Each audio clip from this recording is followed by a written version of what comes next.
Boa noite a todos. Agora sim, agora cheguei, agora já estou cá. Não é só o corpo, porque às vezes, não sei se isso acontece, mas às vezes o corpo chega, mas eu ainda fiquei no outro lado. Não sei se a vocês também vos acontece. Então, ainda bem que agora já aqui estou, acho que já estou completa. Olhem, eu volto e meia costumo sempre falar o porquê das minhas palestras e as voltas que os temas dão. E quando comecei a pensar sobre o tema da palestra, a última palestra que eu tinha feito aqui, acabámos um bocadinho a falar sobre a liberdade e sobre se podíamos fazer tudo e se tudo nos era possível. Eu tinha ficado um bocadinho com isto na cabeça de se calhar precisamos falar um bocadinho mais de liberdade, ação-reação, os limites, as consequências. Isto ficou aqui um bocadinho, andava aqui estas ideias um bocadinho a popular. Depois, quando abri o Evangelho segundo o Espiritismo, saiu um tema que se chama Coragem em Vida. Isto é o título do capítulo 24, ou melhor, o capítulo 24 do Evangelho segundo o Espiritismo não se chama Coragem e Fé. Isto é um item do capítulo 24. E eu fiquei a pensar, bem, mas isto não tem nada a ver com a minha ideia inicial. Eu já até tinha feito algumas consultas sobre o que é que ia ser a palestra e pensei, bem, mas isto não tem absolutamente nada a ver. Comecei a ler e eu, ok, se foi este o tema que saiu, eu hei de entender aqui o que é que se está a passar. Fui fazer um bocadinho de pesquisa sobre o que era isto da coragem.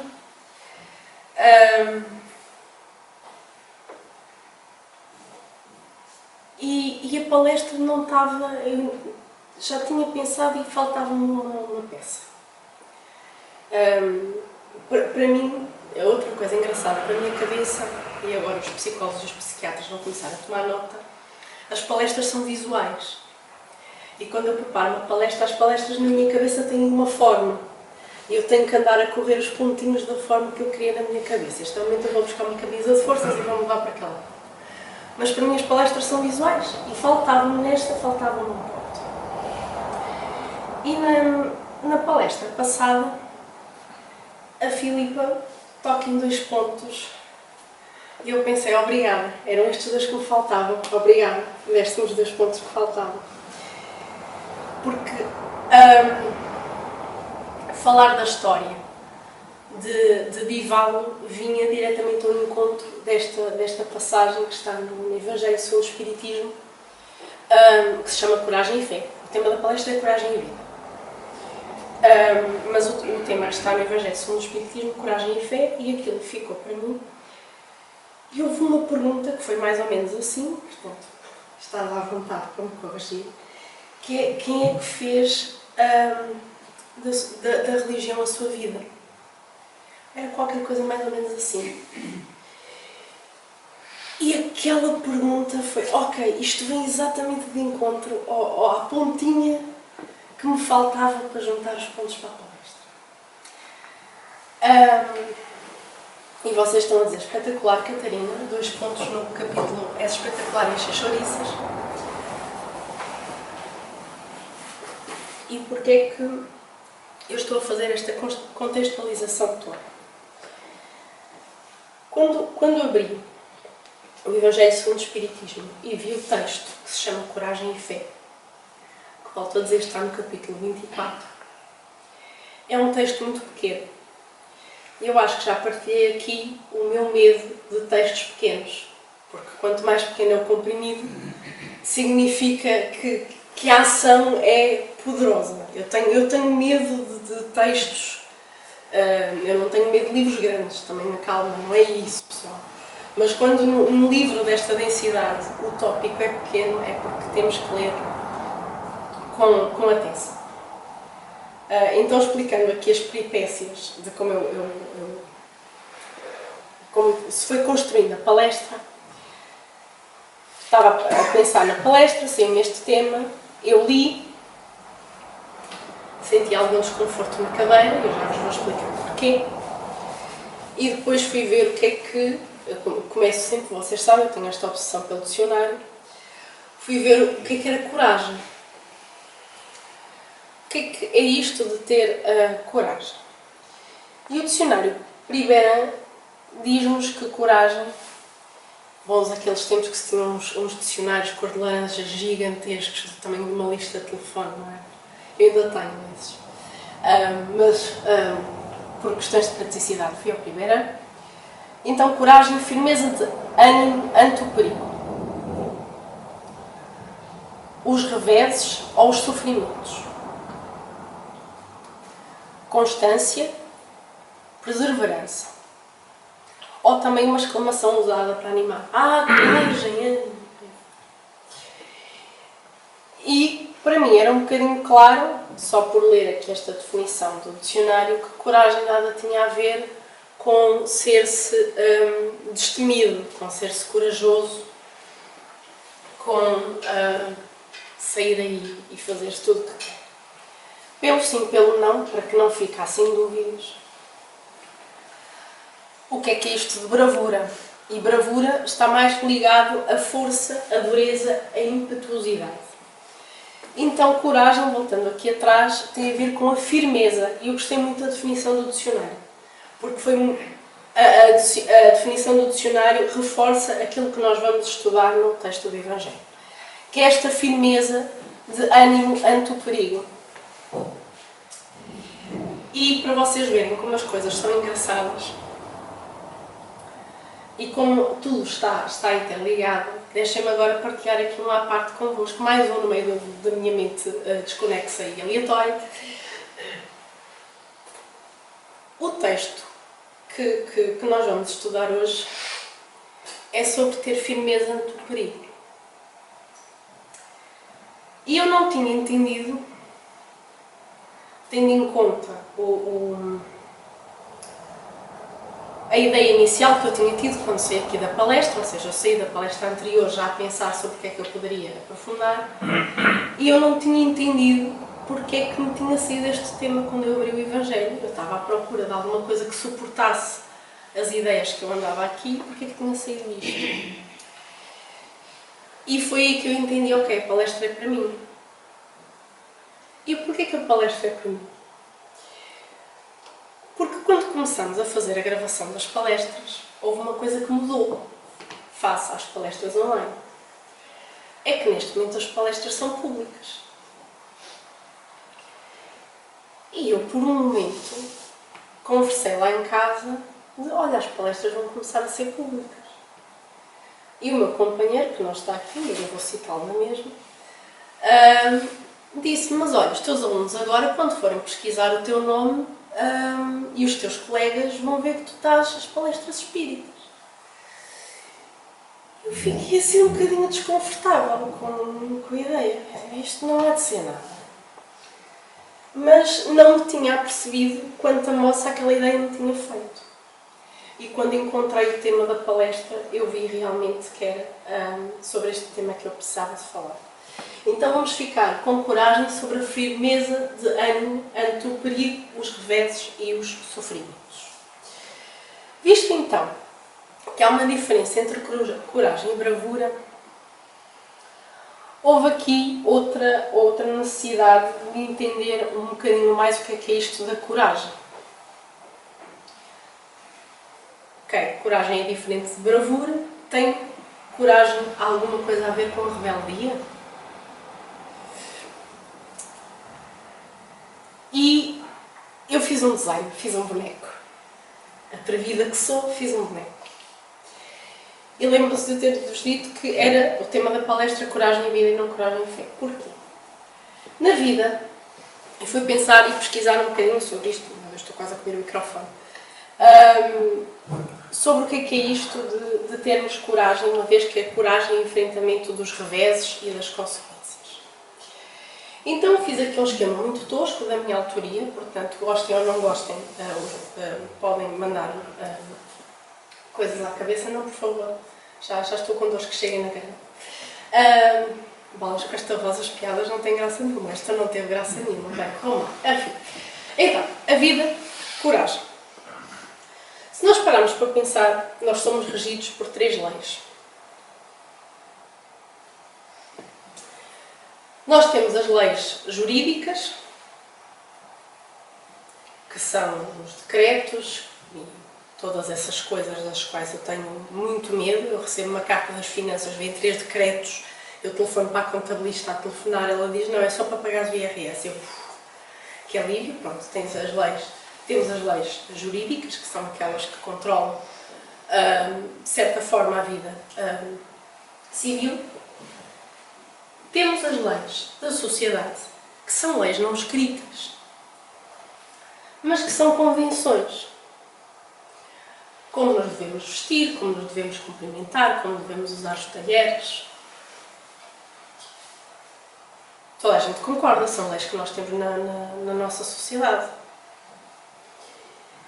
E eu coloquei-as aqui na base, apesar de elas não serem a base. Este nível de leis são voláteis. Porque as leis mudam de país para país, mudam de época para época, às vezes felizmente, às vezes infelizmente, tal como as leis da sociedade, aquilo que são os nossos costumes.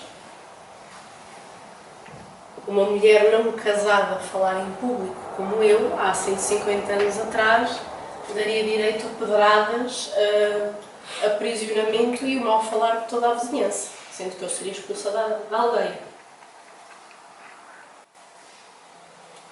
Portanto, tanto estas leis como estas mudam. Com o tempo, com o país, com a sociedade. Nós, se viajarmos, nós vamos vendo sensivelmente diferenças. Por exemplo, no cumprimentar, o número de beijos, se damos beijos, se apertamos as mãos, se não apertamos as mãos, os homens abraçam, os homens nos abraçam. Enfim, isto vai variando de país para país. Está entendido. No topo, temos ali um conjunto de leis que não mudam. Apesar de eu confessar que já perdi algumas noites de sono a pensar que se eles confirmam que os buracos negros, as leis, se trocam, aí eu vou roer algumas unhas. Não sei se alguém aqui fala em buracos negros. É fã da astronomia, mas para quem for fã, eu já roei aqui algumas unhas. Mas as leis de Deus são imutáveis. E estão, diz o texto dos Espíritos, inscritas na lei da consciência. E vocês dizem, bem, as alergias fritaram realmente o cérebro da miúda, elas não nos coisa com coisa, estávamos a falar sobre uma palestra de coragem, porque é que estamos a falar de leis? Porque se voltarmos atrás à definição do dicionário, coragem é firmeza de ânimo ante o perigo, os reveses e os sofrimentos. Ora bem, aquilo que talvez algum de nós, a estudarmos o Espiritismo, já demos conta, é que entre as leis de Deus e as leis cá de baixo nem sempre estamos alinhados.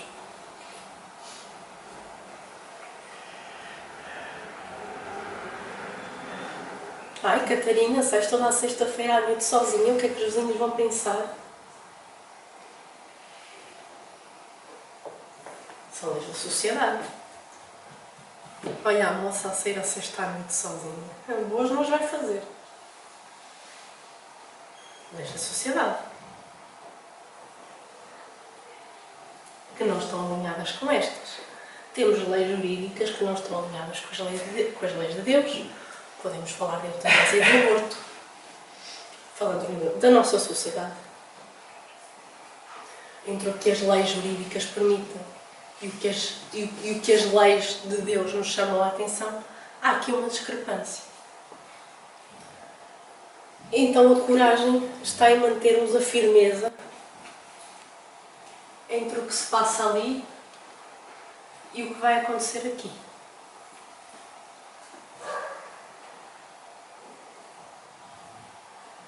Eu não sei se o silêncio é do calor extremo que estamos a presenciar hoje ou se eu vos perdi por completo.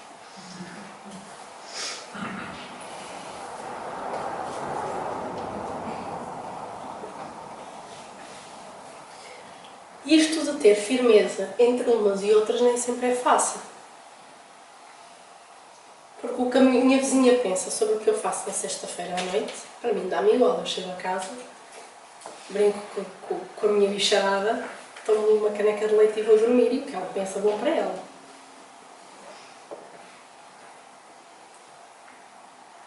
Mas nem sempre as coisas são assim tão simpáticas. Então, vamos ao capítulo que deu base a esta palestra. Capítulo 24, Evangelho segundo o Espiritismo. Não ponhais a candeia debaixo do alqueire. E numa das passagens de Mateus, Mateus aqui escreve o que Jesus diz: é aquele que me confessar e que me reconhecer diante dos homens, eu também o reconhecerei. E aquele que me renegar diante dos homens, eu também o renegarei. Portanto, se eu tinha dúvidas sobre os meus medinhos das minhas palestras serem públicas ou não, Mateus tratou de escrever a valente bolachada que ele levei na cara.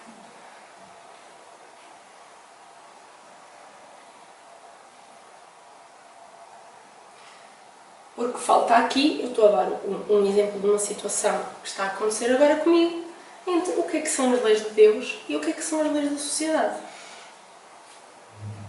E é muito engraçado ver o quanto a sociedade se preocupa com a nossa religião, com a nossa orientação sexual, com a nossa cor de pele, independentemente das leis de Deus. Vamos mais a fundo. A coragem das opiniões próprias, sempre isto, estou a ler o Evangelho, para nós estudarmos juntos, ok?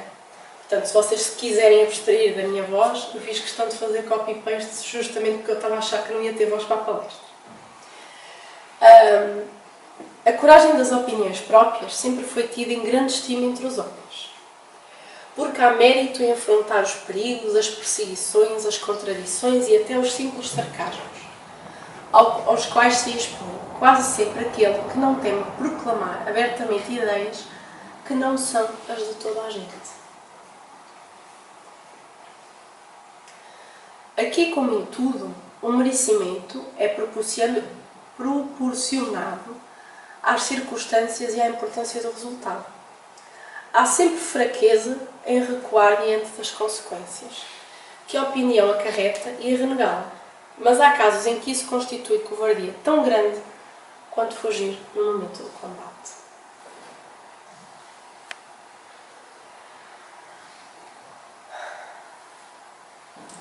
Confuso um bocadinho, não? Claro como água. Eu sei que, lá está, o texto pequenino, eu fui lendo e fui escorrendo na cadeira, fui escorregando, fui puxando o gato para cima de mim para ver se me escondia, mas o texto estava lá. Então vamos ver aqui casos práticos do que é verdadeiramente ter-se coragem ante as leis da sociedade. Eu vou-vos dar 2 exemplos. Um dos exemplos vem no livro Boa Nova, de Humberto de Campos, e no capítulo 26 chama-se A Negação de Pedro.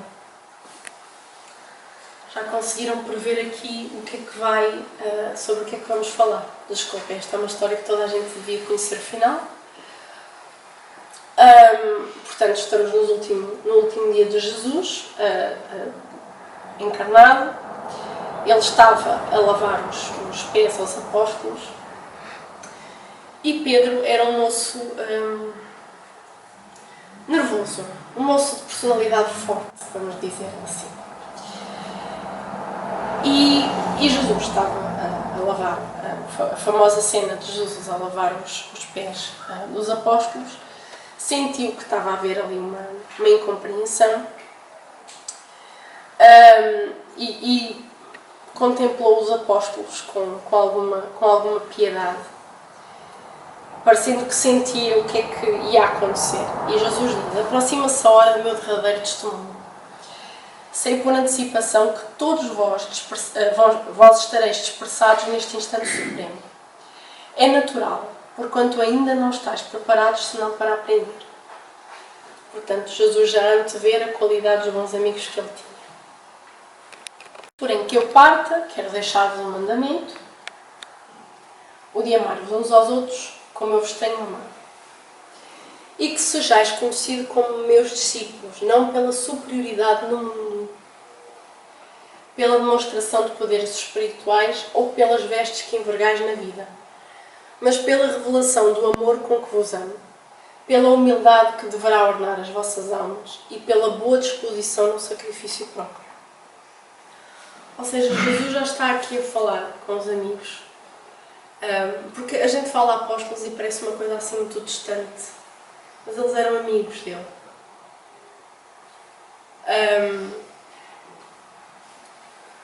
E ele já os estava aqui a chamar a atenção para a questão da coragem.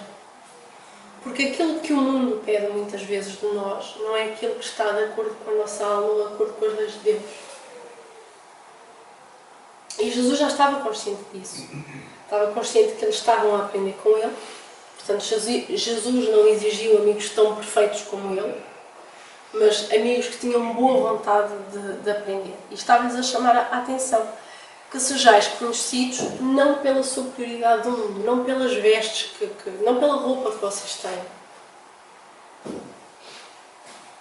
mas pela revelação do amor com que vos amo.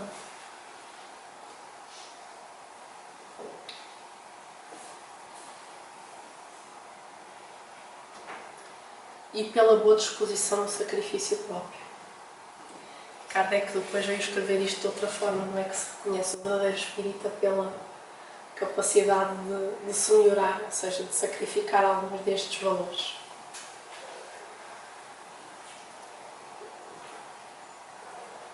Pedro, de temperamento irrequieto, perguntou afinal: Senhor, para onde é que vais?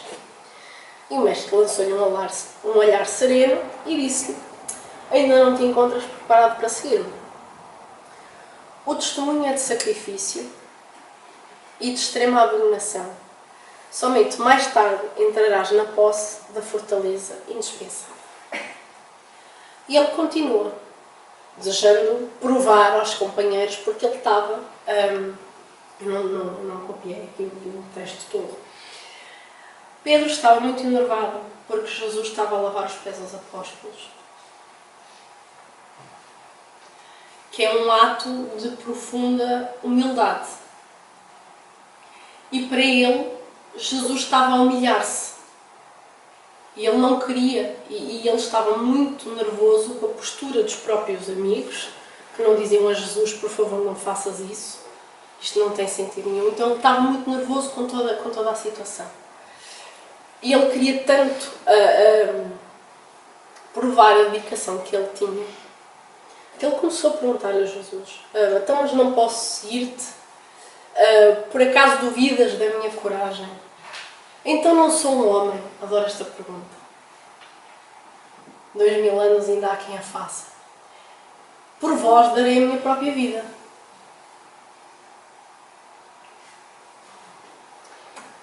Jesus sorriu e ponderou: tua inquietação faz-se credora de novos ensinamentos. Afirmo-te que esta noite o galo não cantará sem que me tenhas negado 3 vezes.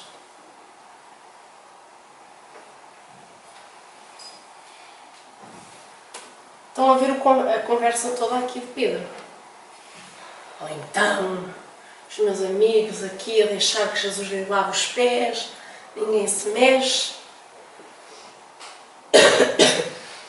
E Jesus diz: não. Antes do galo cantar, tu que estás armado de valentão, e estás a pensar, vais-me negar 3 vezes.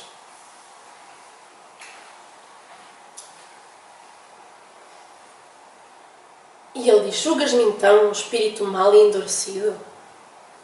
E Jesus responde: não, Pedro, com doçura. Não te suponho ingrato ou indiferente aos meus ensinos, mas vais aprender ainda hoje que o homem do mundo é mais frágil do que perverso.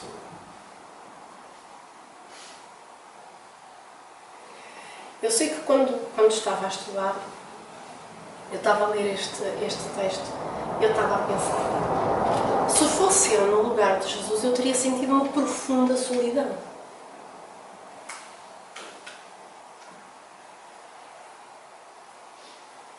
um dos amigos vende-o por 10 dinheiros. O outro amigo não demorou 5 minutos, virou as costas e negou 3 vezes.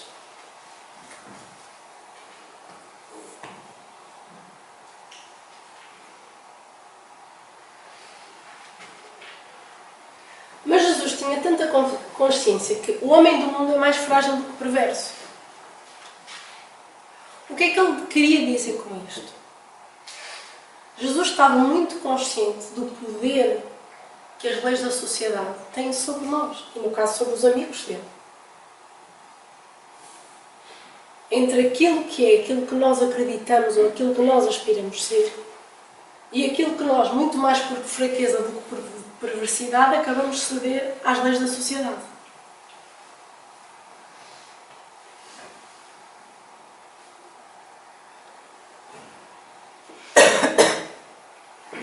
Se as minhas palestras já eram uma seca, com esta voz então vocês estão em quase a dormir.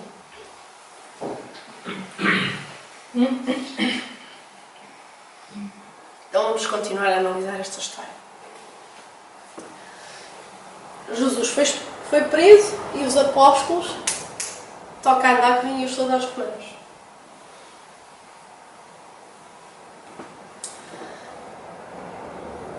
Mas Pedro ficou a meditar. Isto encontra-se no livro Boa Nova. Percebeu que a situação política era má. Só para vos contextualizar, estamos em pleno Império Romano. E aquilo era lá um cantinho.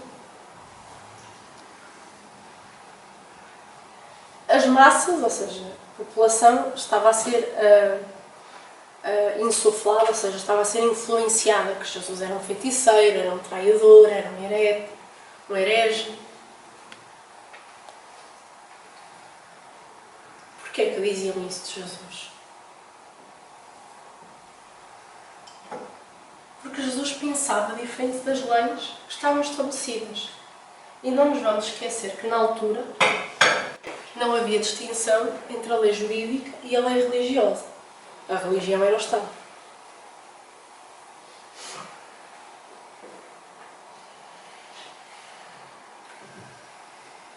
Então, Pedro sentia um grande frio no coração.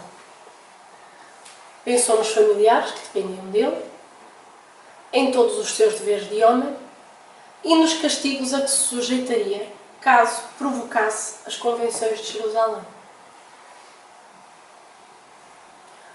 Então, vamos ver aqui o momento que Pedro estava a viver. Jesus, o melhor amigo dele, tinha acabado de ser preso. Por um lado, ele queria ajudá-lo. Por outro, ele começou aqui a fazer uma lista dos sarilhos em que se ia meter se tentasse ajudar Jesus.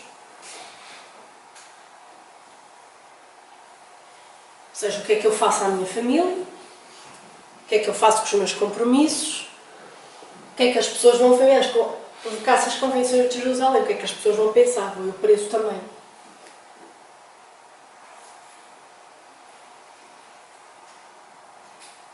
Quem nunca teve o coração assim dividido?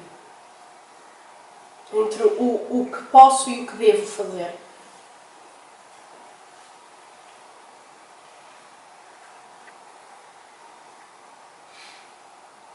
Se nunca ninguém passou por isso, meus parabéns, teve uma vida fácil.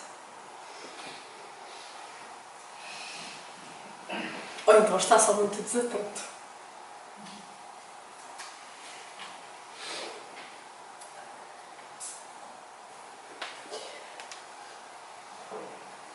Vamos cá ver as 3 negações de Pedro. Pedro está a ruminar aquilo que há de fazer, passa uma mulher e pergunta-lhe: olha, és tu um dos amigos do fulano que foi preso? E Pedro negou com veemência, tomado de forte emoção. Primeira nega. Tentou justificar-se perante a própria consciência, sobre a alegação de que precisava permanecer livre para salvar Jesus. Quem nunca deu uma boa desculpinha a si próprio e saber que estava a fazer disparate?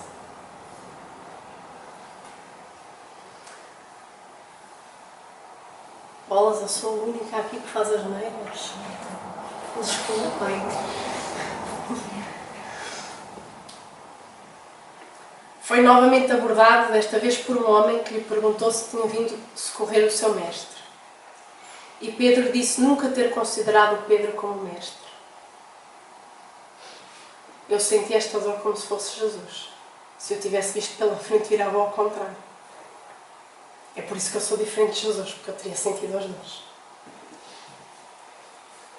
E finalmente um soldado o acusou diretamente de ser discípulo do Nazareno. Terceira nega, Pedro disse que não.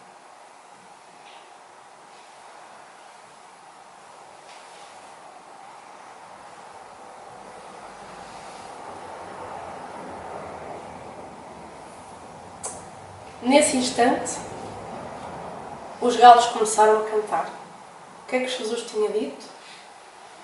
Que os galos não cantavam enquanto ele não o negasse 3 vezes.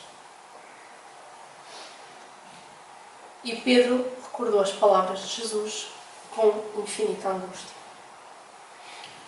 Olhou para o lado em que ficavam as celas e viu o mestre a contemplá-lo serenamente por entre as grades. Eu tive assim um fiozinho da sensação de Pedro. Quando eu fazia disparate e a minha mãe perguntava-me quem é que tinha feito, eu dizia que não, eu sou filha única. Não havia hipótese nenhuma de mais alguém ter feito disparate em casa, a não ser eu. Eu senti aqui um bocadinho da vergonha que uma pessoa tem.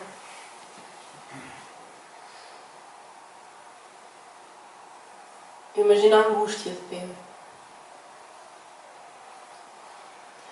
E vocês devem estar a pensar, bem, isto está a ir por um caminho muito tortuoso. A moça começa a falar de coragem e parece que está ali com uma profunda compaixão por Pedro, quando Pedro está-nos a parecer um cobardolas todo e meio.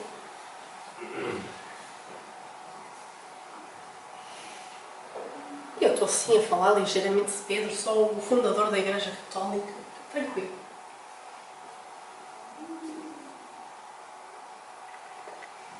Pedro sentiu profunda vergonha do seu comportamento, afastou-se e começou a chorar. Lembrou-se do triângulo? Entre as leis de Deus e as leis da sociedade?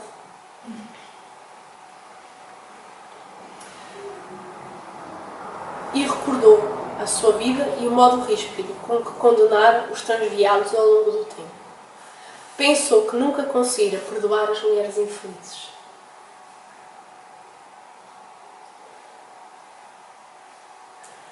Portanto, foi um momento ali de choque para ele, porque ele que foi sempre tão ríspido com os outros, foi sempre tão bom a acusar os defeitos dos outros, a ele próprio lhe faltou coragem.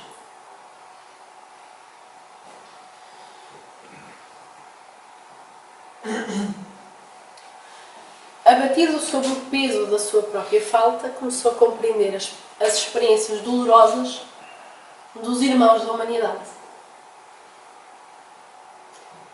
Desabrochou no seu íntimo nova consideração pelos infortunados do mundo. Desejou ardentemente ajoelhar-se perante Jesus e suplicar-lhe perdão. Nisto, sentiu em espírito a presença confortadora do Mestre e recordou o que este lhe dissera. Pedro, o homem do mundo, é mais frágil do que perverso. Tenho ideia que também foi Filipe que falou aqui que Pedro pediu para ser crucificado de pernas para o ar. Portanto, isto moeu-o tanto o resto da vida, esta falta de coragem, que ele teve que fazer alguma coisa. Só aqui eu trouxe só uma pequena nota, mas eu não vou aqui falar muito sobre isto. No fundo, Pedro era uma pessoa muito simples, ele era um pescador, mas também era muito impulsivo e muitas vezes uma pessoa muito simples no trato, portanto muito rude, e que passou aqui por três frases, que foi: antes de conhecer Jesus, os anos que partilhou com ele e toda a transformação após a crucificação de Jesus. E Jesus utilizava muito dos seus equívocos, muito das asneiras que ele fazia pela impulsividade como exemplo.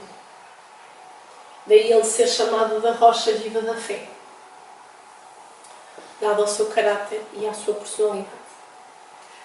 Então eu trouxe aqui este caso para nos ajudar a voltar ao texto do Evangelho segundo o Espiritismo e pensarmos o que é isto de ter coragem na vida. E acho que pouquíssimas histórias ilustram tão bem como esta história de Pedro, que ficou perfeitamente dividido entre aquilo que era o correto e aquilo que era o agradável à sociedade.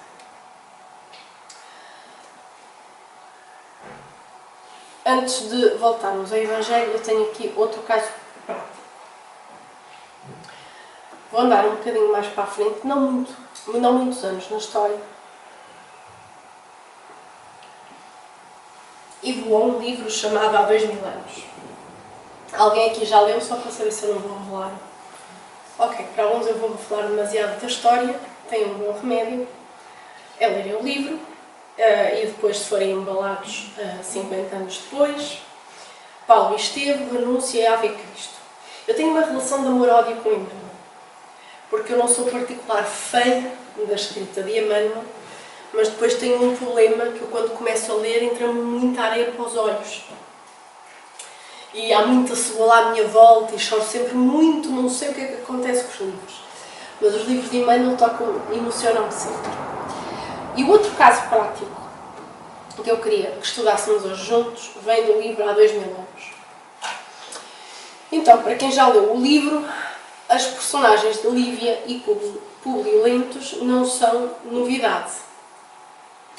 Para quem são novidade, estão aí uns diazinhos quentinhos, ouvi dizer que vai dar para fazer praia. Podem sempre dar a desculpa da nortada e a areia nos olhos, caso estejam a chorar muito. Eles eram um casal que foram divididos justamente pela opção religiosa de Lívia.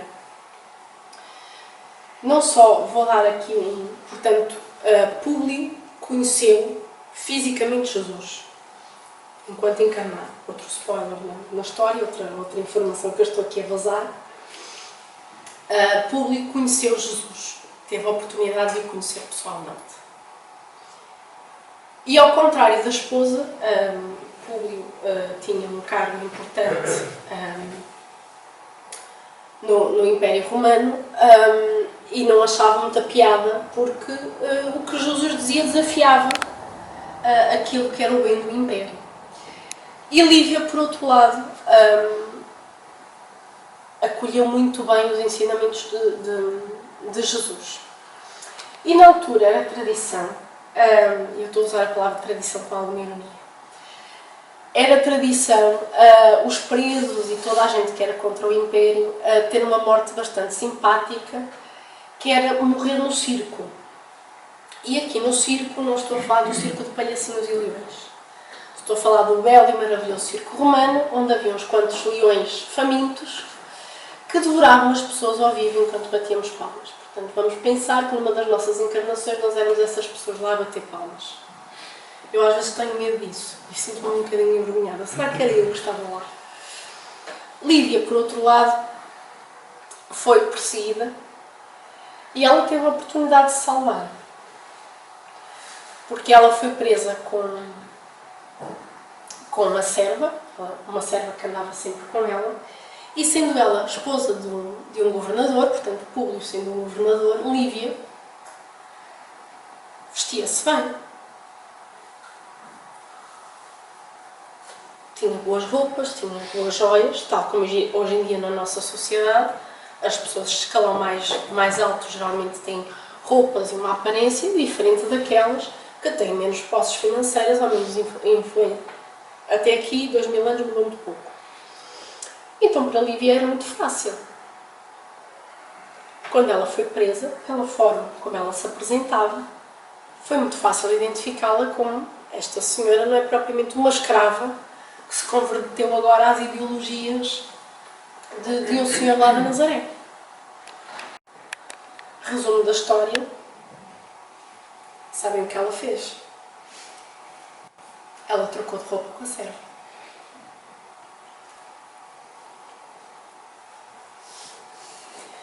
Quem não leu o livro, eu fiquei sem linhas com a descrição da entrega de Lívia. Não só a quantidade de areia que havia no meu quarto, não sei o que se passava, mas eu fiquei sem linhas. E eu sempre que penso nisto, eu penso se eu seria Lívia ou se eu seria Pedro.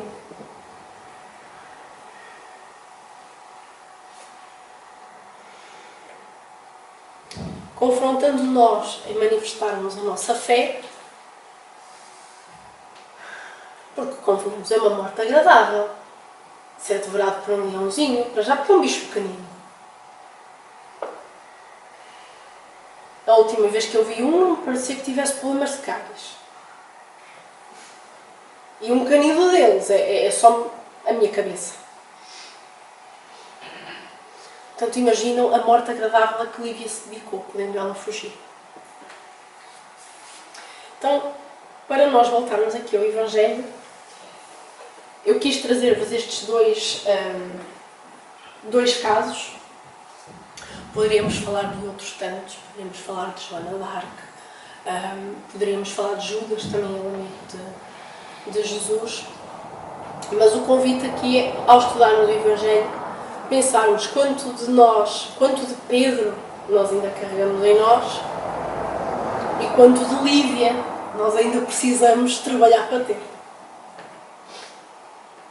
E eu volto àquela pergunta que eu tinha inicialmente, não é? Quando soube, os vídeos do Nervo agora são públicos, os meus alunos vão encontrar-me. Portanto, eu ainda estava ali mais Pedro que Lívia.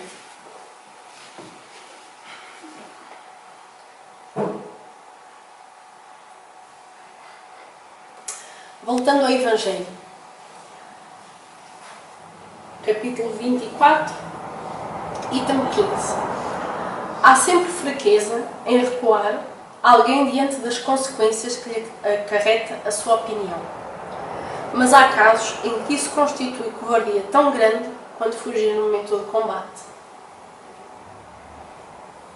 Querem saber uma coisa? Os meus alunos são alemães. Sabem o que eles vão entender das minhas palestras?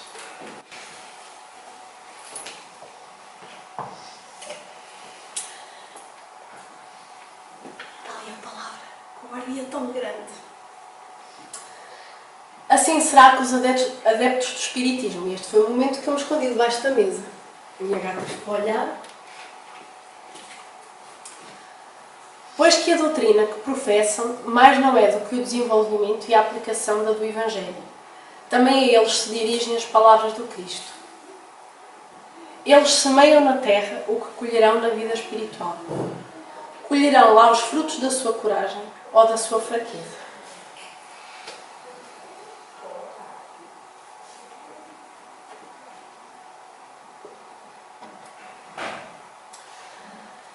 Então voltei a trazer o esquemazinho para nós pensarmos. Temos aqui esta balança entre Pedro e Lívia. Contei-vos muito mais da história de Pedro do que da história de Lívia. A história de Lívia, por favor, quem não leu o livro, leia.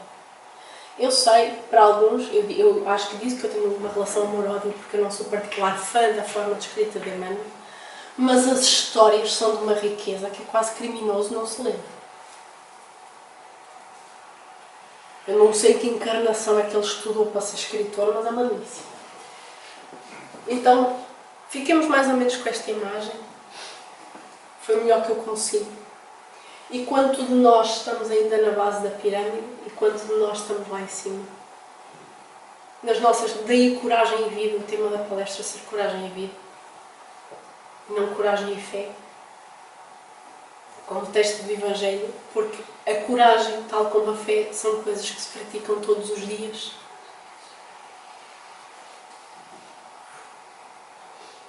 Porque Porque às vezes parece que ter fé é como quem então, tem um copo. Às vezes as pessoas a falarem, tenho fé como quem diz, tenho um copo. E eu fico sempre com um bocadinho entre a suspeita e a inveja, porque a minha fé vacila muito. Então ainda estou muito em Pedro. Leiam um texto no Evangelho, é mais uma vez um texto pequenino e chama-nos a nós a pensar o quanto nos custa olharmos para as leis de Deus e sermos verdadeiros com elas e assumi-las. Se eu estou a fazer alguma coisa que é contra a corrente, que vai chocar os costumes da sociedade, assumir. Eu não acredito nisso. Porque aqui está a bibliografia, portanto o Evangelho, o livro Boa Nova, e há 2000 anos. Dúvidas?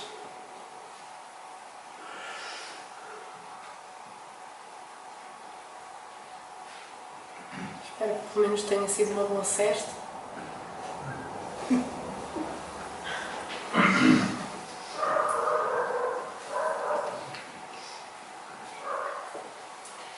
Se não há dúvidas, vamos então passar a nossa prece. Eu estou muito feliz por a minha voz mesmo fininha ter-se aguentado a palestra toda.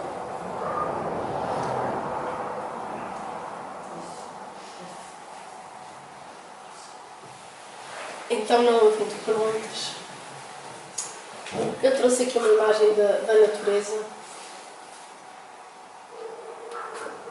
que é um lago e uma montanha, só para nos ajudar a entrar no pensamento. Eu particularmente sou mais moça de mar. Há quem se sinta melhor na praia, há quem se sinta melhor nas florestas, quem se sinta melhor no lago. Mas eu convidava-vos a irem até um sítio na natureza. Pode ser só o jardim de vossa casa, se vocês tiverem um jardim. Mas vamos sair daqui, vamos esquecer o calor, vamos a um sítio na natureza.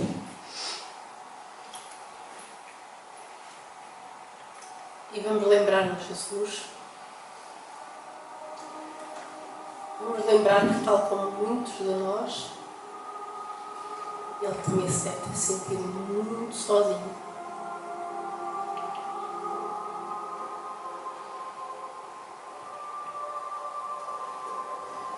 Vamos imaginá-lo ao nosso lado.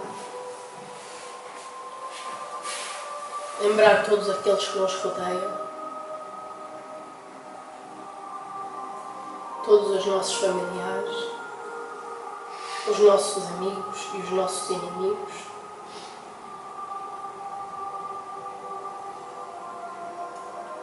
Pensar nas nossas covardias.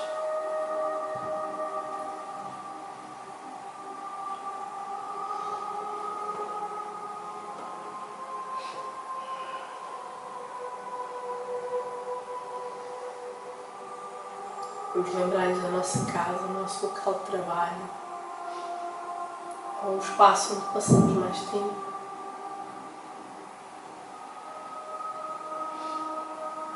E sem vergonha é expor ao Mestre as nossas maiores dores e aquelas que nós gostaríamos que Ele nos auxiliasse neste momento.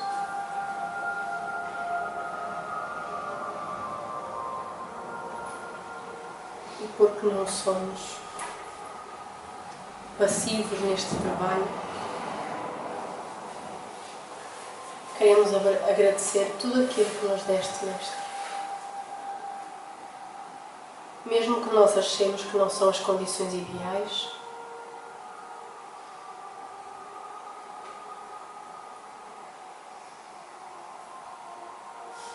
e pedir-te força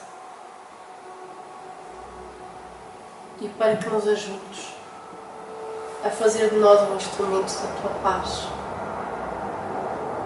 para que onde haja ódio, levemos o amor,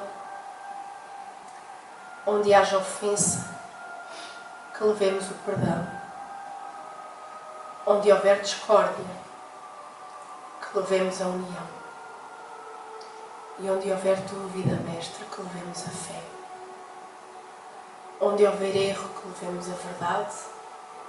Onde houver desespero, que levemos a esperança. Onde houver tristeza, que levemos a alegria. E onde houver trevas, que levemos a luz. Ó Mestre, faz com que procuremos mais consolar que ser consolados, compreender que ser compreendidos, amar que ser amados, pois é dando que conseguimos receber de Ti, é perdoando que somos perdoados, e é morrendo que vivemos para a vida eterna. E assim, de coração cheio e de forças renovadas, vamos calmamente deixá-lo ir e devagar voltar a esta sala. Não tenham pressa.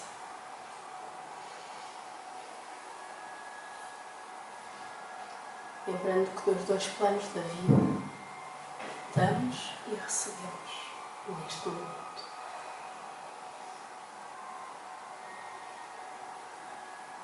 Que bom esta partida.